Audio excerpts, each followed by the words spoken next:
السلام عليكم ورحمة الله وبركاته. اللهم صل وسلم وبارك عليك يا رسول الله. اهلا بحبايب قلب المتابعين. النهارده هنعمل مع بعض احلى حبة عيش زي ما انتم شايفين كده. عيش رحالي، احنا بنقول عليه عيش قمح، وفي ناس بتقول عليه عيش رحالي، بس احنا بنسميه العيش القمح اللي هو الطري دوت، اللي هو اللي بيبقى نايم كده اللي بتعمليه. هقول لكم عليه دلوقتي معايا مية دافية ومعايا ملح ومعايا خميرة بيرة. امسكها كده ادوبها في المية الدافية ديت مع الملح زي ما انتوا شايفين كده، واقلبها كويس لما تدوب كده علشان افضيها على الدقيق بتاعها. كده الخميرة بتاعتنا دابت اهيت، ما عادش فيها اي تكتلات. بقى نضيفها بقى على الدقيق بتاعنا. نضيفها كده الخميرة بتاعتنا كلها كده، وبعدين نجيب بقية المية. وانا معايا 2 كيلو من الدقيق زي ما انتوا شايفين كده، ونبتدي بقى نعمل نلف الدقيق بتاعنا واحدة واحدة كده لحد ما ياخد المية بتاعتها، كمية المية اللي هو محتاجها الدقيق. ده في المرحلة الأولانية، لأن الدقيق العجين دوت بيحتاج على مراحل. تحط العجينة دي على مراحل، تتعجن على مراحل عشان العيش القمح بتلين واحدة واحدة كده. لو انتوا شايفين كده بقى هو العجينة اللي الدقيق بتاعنا اتلم معانا اهوت. ألفه حلو بقى، ألمه حلو كده من طبق الدقيق، وألفه لف حلو كده.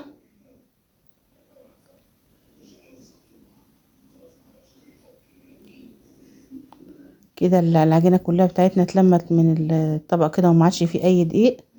زي ما انتوا شايفين بقى نبتدي بقى نحط شوية مية بحبة مية صغيرين لما نفك العجين بتاعنا دوت، ونعمل له بقى عرق فيه كده واحدة. نبتدي نزوده حبة بحبة كده زي ما انتوا شايفين مية،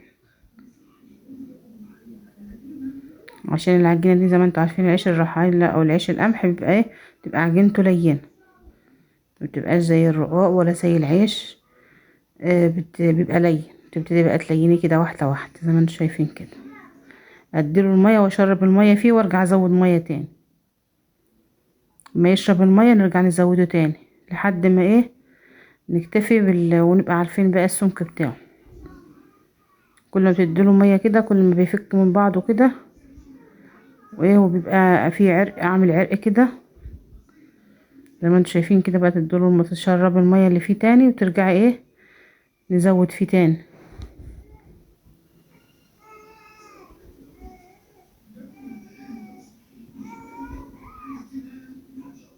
اهم حاجة نلف العجينة كويس عشان ما يكلكعش منك في الاول، وبعدين بقى تشرب المية فيه بالراحة واحدة واحدة كده. اديله بقى مية تاني كده زي ما انا قلت لكم كده. فم نعمل فيه نزوده كده حبة بحبة لما العجين يلين معانا واحدة واحدة زي ما انتوا شايفين كده.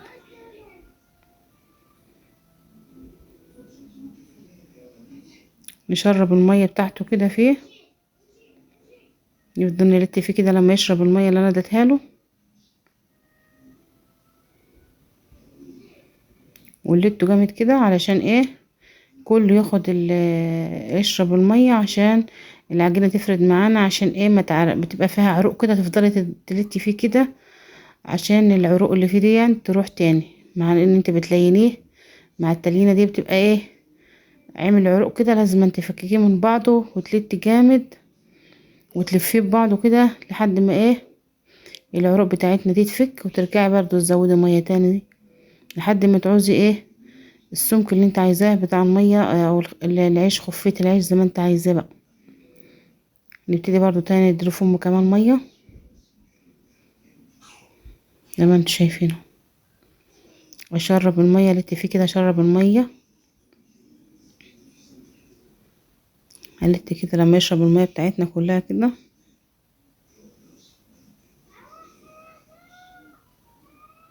تحس ان العجينة سابت من بعضها وترجع تمسك تاني ببعضها واحدة واحدة كده زي ما انتوا شايفين. اديلها كمان شوية مية كده بقى زي ما انتوا شايفين كده. قلت برضو والف العجينة كده لما تشرب المية بتاعته.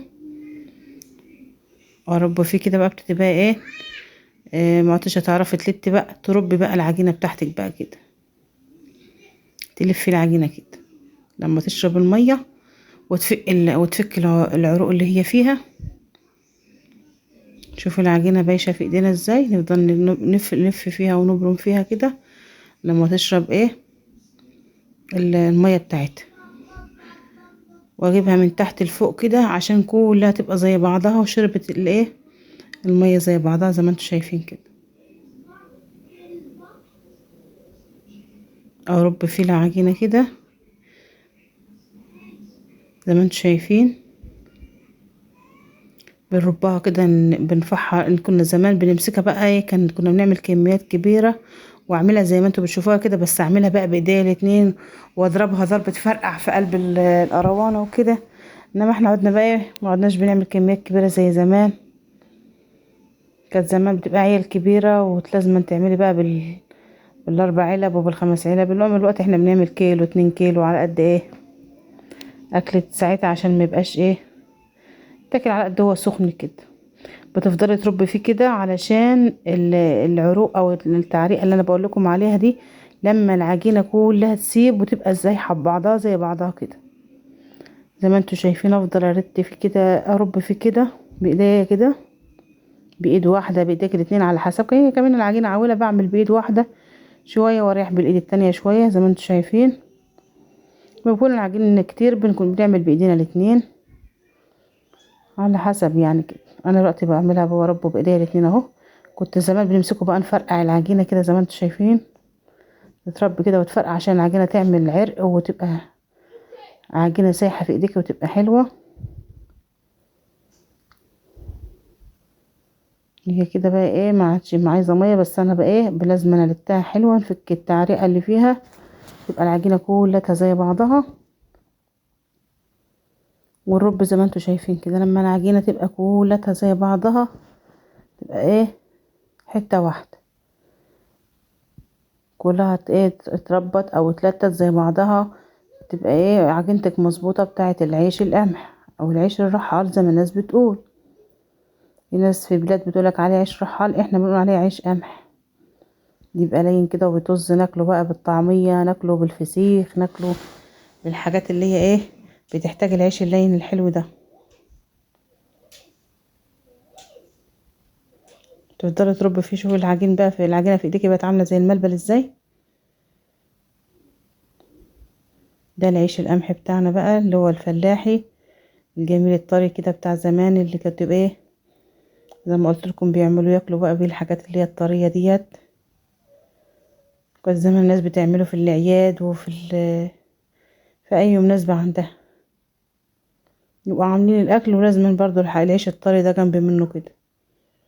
انما احنا عملنا بقى بنعمل ده لوحده بيبقى اكل بتاع اكلته بتاع يوم، لان ما عادش حد بيعمل ايه العيش الطري مع الاكل التاني طبيخ والكلام ده. كنا زمان لازم يعملوا معاه يوم العيد الصبح العيش القمح مع الكفتة والرز والحاجات بتاعة العيد الحلوة ديت. ما عادش حد بيعمل بقى الكلام ده بقى. الوقت بنعمله بقى مع شوية طعمية مع أكلة فسيخ كل فين وفين بقى على انما العيش ده كان صباحي الناس كانت تخبز حاجات طرية كده، لازم تخبز كل يوم حاجة طرية، كمواج، عيش قمح، عيش رحال، عيش بط، رقاق. كانت الناس لازم صباحي تخبز كده. زي ما انتوا شايفين العجينه بسم الله ما شاء الله بقت سايحه كلها ببعضها وبقت زي بعضها اهوت. انا لميتها خالص اهيت وبلمها من الطبق اهيت وبسويها ببعضها كده. ايه العيش القمح بتاعنا بقى جاهز، اتربى جامد اهوت تمام وخد حقه في العجين خالص، بقى عامل زي الملبل في ايدينا سايح اهوت. عجينه كده بسم الله ما شاء الله كده. ايه نبتدي بقى ايه نختم العجينه بتاعتنا كده بالصلاه على النبي زي ما انتوا شايفين كده. العجينة بتاعتنا بقت ايه مية مية كده وخدت حقها معانا. نقفل عليها بقى لما تخمر كده. ايه العجينة بتاعتنا كده ايه نغطيناها لما خمرت وكده. بقى ايه نجيب العيش ونقطعه بقى بعد ما خمر. افرد بقى اجيب الطبلية بتاعتنا وارش عليها الردة بقى الحلوة بتاعتنا منخولة، وابتدي ايه اقطع في العيش بتاعنا. العيش بتاعنا طبعا خمر، سيبناه بقى يجي نص ساعة كده ولا ساعة على ما خمر براحته، علشان احنا عجنينه بالمية دافية واحنا في الشتاء. وطبعا حطيته في حتة دافية لحد ما خمر، ما غابش في الخمير في الخميرة زي ما انتوا شايفين كده اهوت.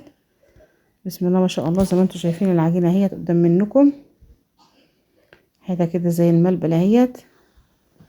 نبتدي بقى ايه نقطعه كده على قد رغيف العيش المدور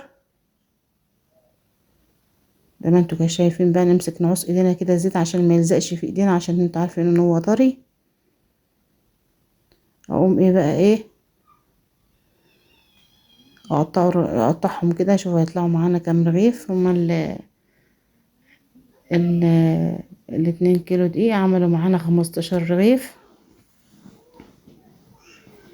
عشان تبقوا عارفين بقى لو انتوا عايزين اكتر او عايزين اقل. هم عملوا معانا 15 رغيف بالحجم الحلو ده. عشان لو عايزين اكتر من 15 رغيف تزودي بقى، عايزه اقل يعني انت تبقى عارفه بقى. الكيلو بيعمل 7 رغيفه من دول، من الكبار دول، والاتنين كيلو عاملين 14 رغيف او 15 رغيف، مش فاكره يعني 15 يا 14، تقلهم 14. زي ما انتوا شايفين بقى ايه العيش بتاعنا ايه. بعد ما خلصوا تقطيع بقى كده اقوم جايبه ايه خلقه ناشفه او عرض ناشف وغطيه مش مبلول. ولما يرتفع كده زي ما انتوا شايفين اهو، بعد ما ارتفع انا كشفت اهوت عليه وبوريهولكم. ببتدي بقى ايه افرده بقى ايه على ايدي كده، لان انتوا ايه هقول لكم بقى على اللي حصل بقى. يعني عندي المطرحه المدوره بقالها سنين محطوطه، ولما نويت اعمل العيش القمح جيت ادور عليها مانيش لاقياها، راحت مننا فين تايهه. طب هعمل ايه وانا ما عنديش المطرحه اللي هي ديت؟ تايهه تحت حاجه، عندي كراتين كتيره بتاعت الدكان حطها، فهي الظاهر تاهت تحت منها على السطح فوق. فهنعمل ايه محتارين هنجيب منين؟ ما عادش حد بيخبز زي زمان بقى وعنده مطارح من دي. فبططته على ايدي، وانا مطرحتي كده كده عريضه اللي بعمل عليها العيش بتاعنا، عملته على ايدي زي ما انتوا شايفين كده. بططته فردته شويه على الفرن، وشلته على ايدي، عرضته وطولته على ايدي زي ما انتوا شايفين كده، وعلى المطرحه اللي هي الطويله، وبقيت ازرقه. ما عرفتش اعمله مدور زي بتاع زمان، علشان ايه؟ المطرحه اللي حكمتني، لاني ما لقيتش المطرحه المدوره زي ما حكت لكم كده. ايه العيش بتاعنا اهوت بسم الله ما شاء الله. هو فعلا مش مدور قوي، بس هو عريض اهوت. انا عرضته على قد عرض المطرحه بتاعتي اللي انا بعمل فيها العيش الطويل، ما انا ما لقيتش المطرحه المدوره زي ما حكت لكم. وهو طالع بسم الله ما شاء الله اهوت زي الجلاش. تغمسه بقى بيه طعميه، تعملي بيه فسيخ، عندك عايزه تاكلي بيه نواشف، اللي انت بتحبيه تعمليه، وسريع وما بيتكلفش ولا حاجه، وحاجه طريه في بيتك.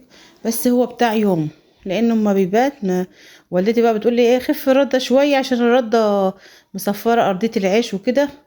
فايه خف الرده شويه. قلت لها هو العيش ده اصلا مبني على الرده؟ يعني في ناس بتبططه من فوق برده ومن تحت برده، انا بططه من تحت بس ايه برده. فحلو يا حاجه حلو، نلاقيين ما احناش لاقيين، الحمد لله رضا. ده جميل جدا اهوت بالهنا والشفا للي ياكل زي ما انتوا شايفين. حاجه كده بسم الله ما شاء الله، حاجه سخنه وحاجه طريه، وتدي بقى ايه الغرض ايه الفسيخ. انا كنت عاملاه عشان انا كسره فسيخ، وهوريكم برضو انا كسره الفسيخ. بس انا ايه الفيديو لقيته هيبقى طويل عليكم، عملت ايه الفسيخ في فيديو تاني عشان اوريكم بقى الفسيخ وانا بحدقه ايه في الشتاء بيقعد قد ايه، وبحدقه ازاي علشان ما يغيبش معانا في الشتاء. زي ما انتوا شايفين العيش بتاعنا اهو بسم الله ما شاء الله. ما تنسوش بقى يا حبايب قلبي تدوسوا لايك، والسلام.